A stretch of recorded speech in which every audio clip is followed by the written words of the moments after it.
It's Coach Mike. Today I want to share with you the number 2 most detrimental thing that can happen to a student athlete's recruiting. Hi, I'm Coach Mike. I help student athletes reach the next level of success through college athletics.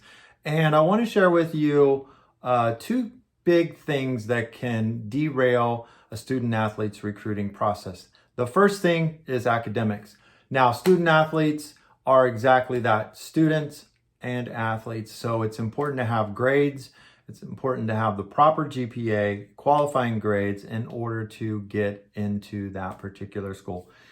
People are not going to go to college with D averages, at least to play on sports teams. You need to know the NCAA requirements for Division 1, 2, 3, NAIA. They're all different, but you need to know the requirements for those colleges and for those academic eligibility parameters. The second thing that can derail a student athlete's recruiting is, you may guess it, his or her parents. Now, parent involvement is a huge thing.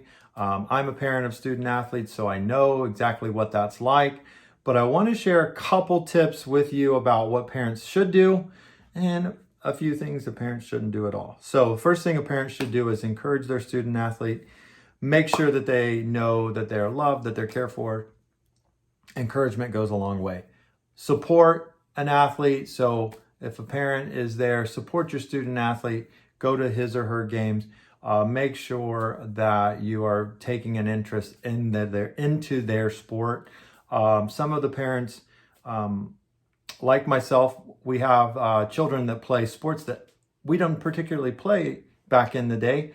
But you want to show some interest, you want to show some support, and you want to learn a little bit about that sport so that you can talk to your student athlete. The other thing that I would recommend is resource your student athlete. Now, back when I played, we didn't have cool bats, we didn't have awesome gloves that cost $1,000, and we didn't have fancy gear. Now you've got all kinds of stuff. Now you can go overboard with that, but my philosophy is to make sure your student athlete has really good gear, so that they can perform at their highest level, or at least they have the opportunity to perform at the highest level. And guess what? If they have good gear, they can't blame anything but themselves when they don't have great performances. So a couple things that parents should probably stay away from, and that is one, like say writing emails for the student athletes. That's a big no-no.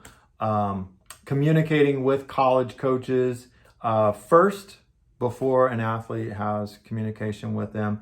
You have to monitor that, be really careful. You want to let these student athletes establish their own relationships with the colleges and then get involved in that, or at least get involved in a distance. And the reason for that is this. It's a huge tip. Nobody wants to tell you, but when a parent is overzealous and often over-involved, that's a huge red flag. It means to that coach that the parent is more than likely going to be a problem moving forward. And they have to ask themselves, do I want to deal with that? So make sure that you let your student athletes fight their own fights. Take off the parent goggles sometimes and just accept the fact that they've got to learn and they've got to grow and they got to accomplish what they need to accomplish on their own. But if we encourage them, if we support them, and if we resource our student athletes, they're going to do well. They're going to surprise you. They're going to do great. So hopefully this was a big help. And if you have any questions or comments, I look forward to hearing those and reading those below. Take care.